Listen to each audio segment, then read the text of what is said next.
குறைந்தபட்ச ஆதார விலை உள்ளிட்ட கோரிக்கைகளை வலியுறுத்தி டெல்லியை நோக்கி விவசாயிகள் பேரணியாக புறப்பட்ட போது அவர்கள் போலீசாரால் தடுத்து நிறுத்தப்பட்டனர். அப்போது தள்ளுமுள்ளு ஏற்பட்டு போலீசார் விரட்டி அடித்ததால் அங்கு பதற்றம் நிலவியது. குறைந்தபட்ச ஆதார விலை நிர்ணயம் செய்ய வேண்டும் என்பது உள்ளிட்ட பல்வேறு கோரிக்கைகளை வலியுறுத்தி விவசாயிகள் தொடர்ந்து போராட்டம் நடத்தி வருகின்றனர்.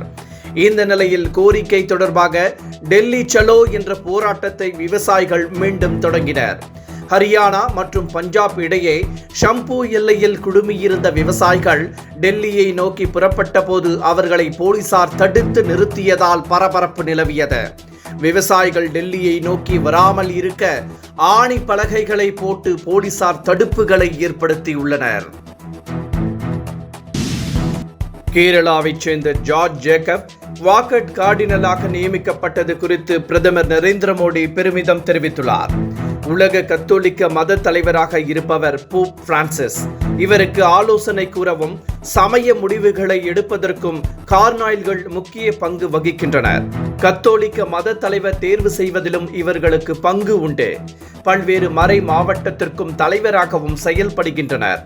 இந்த நிலையில் கேரள மாநிலம் சிங்கனாச்சேரியைச் சேர்ந்த மான்சிக்னாட் ஜார்ஜ் ஜேக்கப் அண்மையில் தேர்வு செய்யப்பட்டுள்ளார். இவர் பதவியேற்பு நிகழ்ச்சி வாட்டிகனில் நடைபெற்றது. இது குறித்து மகிழ்ச்சி தெரிவித்துள்ள பிரதமர் நரேந்திர மோடி, இந்தியாவிற்கு மகிழ்ச்சி அளிக்கும் விஷயம் என்றும் ஜார்ஜ் ஜேக்கப் மனிதகுல சேவைக்கு தன்னை அர்ப்பணித்தவர் என்றும் புகழாரம் சூட்டியுள்ளார்.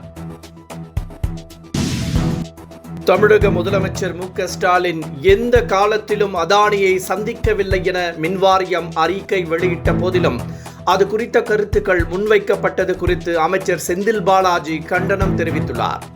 மக்கள் மத்தியில் ஒரு அவப்பெயரை உருவாக்கிட தேடி தேடி பார்ப்பதாகவும், ஆனால் அவர்களது முயற்சி ஒருபோதும் பலிக்காது என்றும் அமைச்சர் செந்தில் பாலாஜி கூறியுள்ளார்.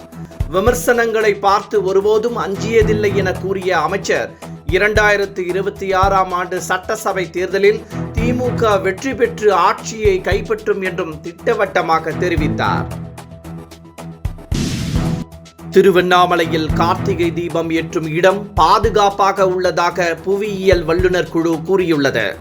திருவண்ணாமலை அருணாச்சலேஸ்வரர் கோவில் கார்த்திகை தீபம் ஏற்றும் இடம் அருகே கனமழையின் போது நிலச்சரிவு ஏற்பட்டு வீடு புதைந்ததில் 2 குடும்பங்களைச் சேர்ந்த 7 பேர் உயிரிழந்தனர்.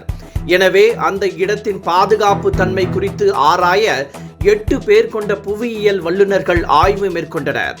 மலையின் தற்போதைய நிலை, பாறைகள் மற்றும் மண்ணின் தன்மைகள் குறித்து ஆய்வு செய்துள்ள வல்லுநர்கள் அண்ணாமலையார் பாதம் அருகே மகாதீப கொப்பரை வைக்கும் இடம் பாதுகாப்பாக உள்ளதாக தெரிவித்துள்ளதாக தகவல் வெளியாகியுள்ளது.